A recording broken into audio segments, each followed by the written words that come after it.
আচ্ছা, ম্যাগি তো অনেকেই খেয়েছো, কিন্তু ম্যাগি মশলা দিয়ে ভেন্ডি কজন খেয়েছো? তো চলো আজ বানাবো ম্যাগি মশলা দিয়ে ভেন্ডি। যার জন্য সবার প্রথমে কড়াতে দিয়ে দেব কিছুটা সর্ষের তেল। তেলটা গরম হয়ে গেলে দিয়ে দেব কিছুটা গোটা জিরে, একটা টমেটো কুচি, 4-5টা কাঁচা লঙ্কা। এবারে এটাকে একটু ভেজে নিয়ে দিয়ে দেব কেটে রাখা ভেন্ডি, পরিমাণ মতো লবণ, হলুদ গুঁড়ো। এবারে এটাকে ভালোভাবে ভেজে নিয়ে দিয়ে দেব পরিমাণ মতো জল আর ম্যাগি মশলাটা। ভালোভাবে ফুটে উঠলেই রেডি ম্যাগি মশলা দিয়ে ভেন্ডি।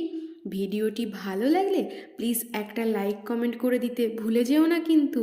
আর হ্যাঁ, যারা আমার চ্যানেলে নতুন আছো তারা প্লিজ আমার চ্যানেলটাকে সাবস্ক্রাইব করে আমার পাশে থেকো। আর যারা যারা ফেসবুক থেকে দেখছো তারা প্লিজ আমার পেজটাকে ফলো করে দিও। তো আজকের মতো এই পর্যন্ত, টাটা।